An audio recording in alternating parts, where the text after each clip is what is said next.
My grandmother used to say, the first rule of living in Amarant was that you never let your rooftop garden grow taller than the rail line.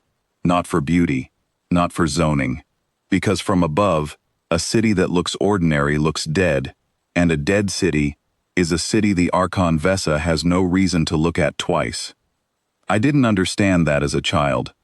I understood it the way you understand any inherited chore. You did it because your mother did it, and her mother before her. Back 19,000 years to the day, the sky opened over the old world, and a voice that was not a voice told what was left of us that we had been judged and buried and forgotten on purpose. They called it the burying. Vesa's vanguard had come once before, in the deep old years none of us remember firsthand, and found humanity too stubborn to die quietly and too weak to matter. So the Archon sealed the survivors under bedrock, collapsed the access shafts, salted the old records, and went back to its long sleep, satisfied that it had solved a small problem permanently.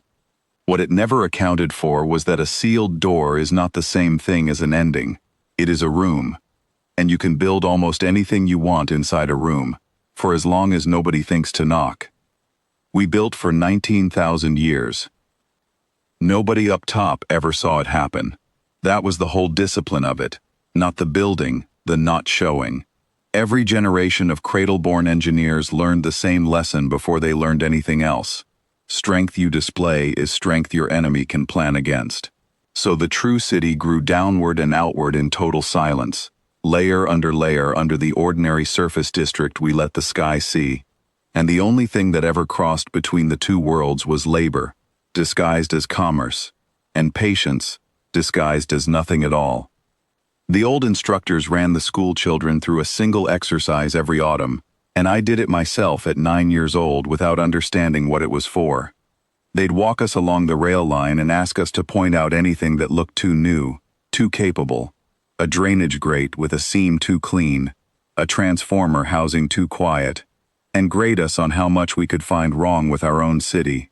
My mother told me once that the hardest year of her apprenticeship wasn't the engineering. It was the year they made her design a reinforced conduit, and then design, on top of it, the exact pattern of rust that would make it look 40 years older and half as strong as it truly was. Strength was easy, she said. Hiding strength took a craftsman.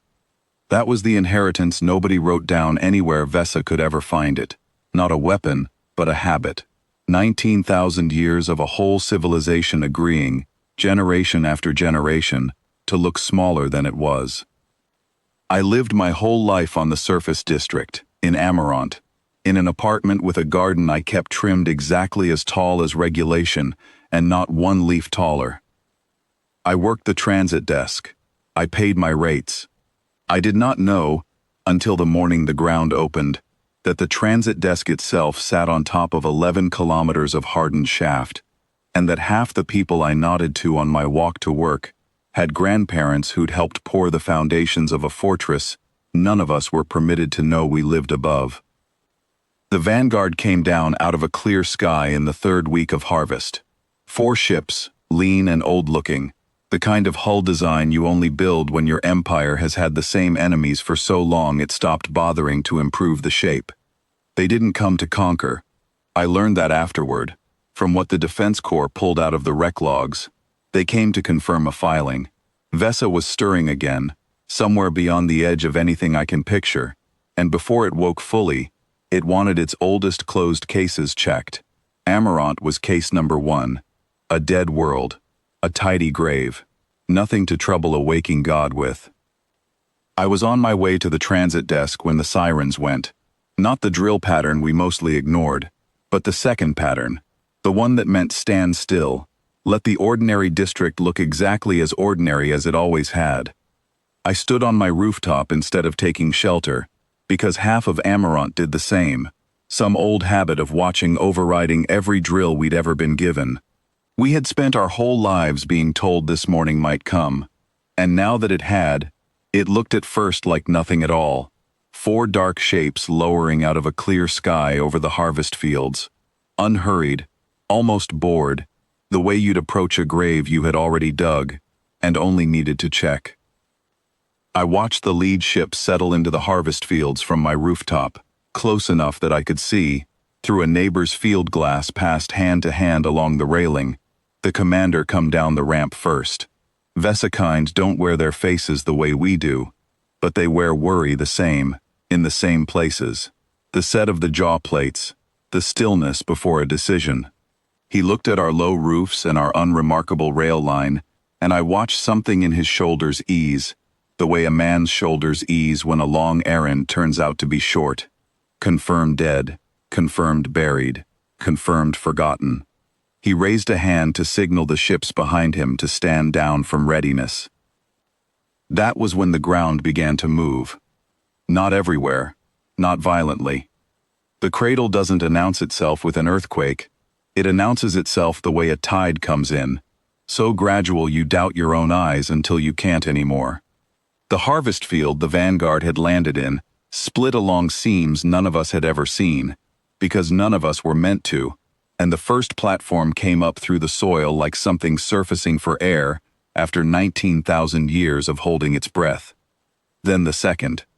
Then the long defense spine that ran the whole length of the valley, armor plating still dark with the dirt it had worn as its only disguise.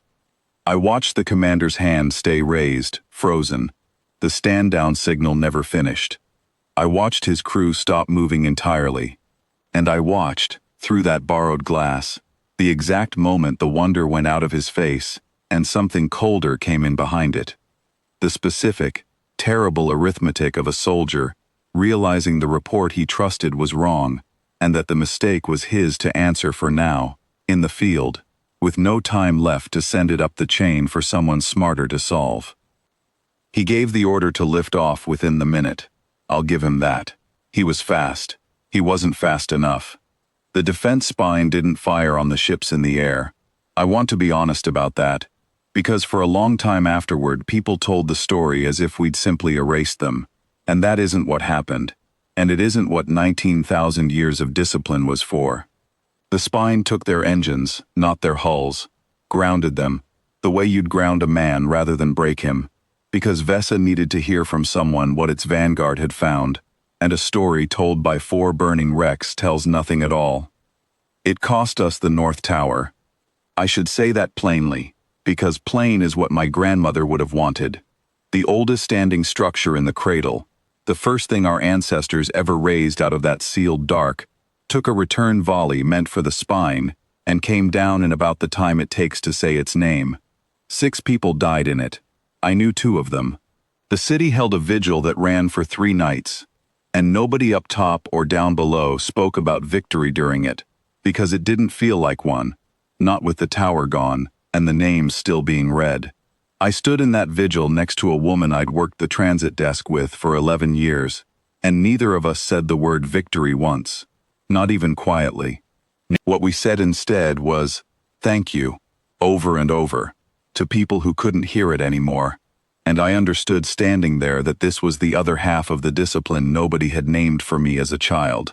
Not just the patience to hide what you'd built, but the honesty to grieve what it cost when it finally had to be used. A civilization that could win and still stand in the dark for 3 nights, counting its dead out loud, was not the same thing as a civilization that had gotten lucky. Luck doesn't grieve. Luck doesn't know what it spent.